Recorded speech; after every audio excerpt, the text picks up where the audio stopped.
Salaar first half చూస్తుంటే Ugramm movie చూస్తున్నట్లే ఉందంటున్నారు ప్రేక్షకులు. అసలు ఇది ఉగ్రం రీమేక్ అని రిలీజ్ కు ముందు చర్చ జరిగింది. ఎట్టకేలకు ఈ విషయంపై క్లారిటీ ఇస్తూ ప్రశాంత్ నీల్ చెప్పిన మాటలు పెద్ద షాక్ ఇచ్చాయి.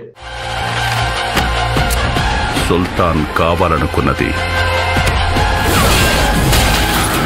ప్రభాస్, శృతి హాసన్, పృథ్వీరాజ్ సుకుమార్ నటించిన సలార్ మూవీ థియేటర్స్ లో సందడి చేస్తోంది. అయితే ఈ movie director Prashanth Neel KGF series కు ముందు ఉగ్రం అనే సినిమా చేశాడు. కన్నడంలో 2014 ఫిబ్రవరిలో ఈ మూవీ రిలీజ్ అయింది. ఈ సినిమా అక్కడ బాగానే ఆడింది. కేజీఎఫ్ తో సక్సెస్ తర్వాత ఉగ్రం ని తెలుగులో డబ్ చేయాలని ఆ సినిమా నిర్మాత ప్రశాంత్ నీల్ బ్రదర్ అయిన ప్రదీప్ నీల్ అనుకున్నాడు. కానీ అది వర్కౌట్ అవ్వలేదు. ఒకవేళ చేసుంటే డబ్బింగ్ సినిమా రేంజ్ లో బాగానే ఆడేదేమో, కానీ ఈ స్టోరీని మరింత స్ట్రాంగ్ గా చెప్పాలని ప్రశాంత్ నీల్ అనుకుని ఉంటాడేమో. అందుకే అదే స్టోరీని కొన్ని మార్పులు చేర్పులు చేసి సలార్ పార్ట్ 1 గా ప్రేక్షకుల ముందుకి తీసుకొచ్చాడంటున్నారు ప్రేక్షకులు.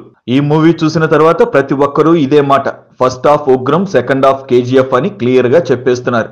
ఇంతకీ సలార్ మూవీ ఉగ్రం కి రీమేక్ అనే వార్తలపై క్లారిటీ ఇచ్చాడు ప్రశాంత్ నీల్. సలార్ ప్రమోషన్స్ లో భాగంగా ఓ ఇంటర్వ్యూలో పాల్గొన్న ప్రశాంత్ నీల్ సలార్ కథ ఉగ్రం సినిమాని బేస్ చేసుకుని రాసినదే అని చెప్పుకొచ్చాడు.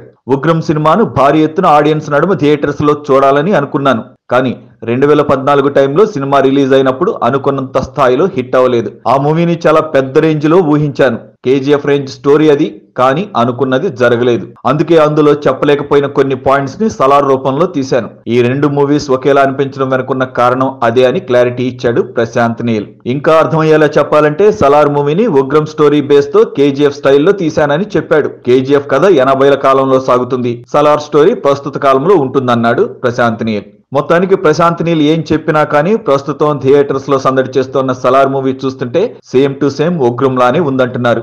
డిసెంబర్ 22న థియేటర్స్ లోకి వచ్చిన సలార్ తొలి రోజు ప్రపంచవ్యాప్తంగా 100 కోట్ల గ్రాస్ వసూలు చేసిందంటున్నారు ట్రేడ్ వర్గాలు. ఇందులో కేవలం తెలుగు షోస్ కే దాదాపు 39 కోట్ల విలువైన 17 లక్షల టికెట్లు బుక్ అయ్యాయని చెబుతున్నారు. ఏదైనా తెచ్చిచ్చేవాడు, వద్దనుకున్నది. ఓటు వేయడం మన హక్కు, మన బాధ్యత. ఆ ఓటు ఉందో లేదో కూడా చూసుకోవడం మన బాధ్యతే. మన ఓటు గల్లంత అయింది అంటే మన ఆస్తిని ఎవరో కొట్టేసినట్లే. వెంటనే మీ ఓటు ఉందో లేదో ఎక్కడుందో చెక్ చేసుకోండి.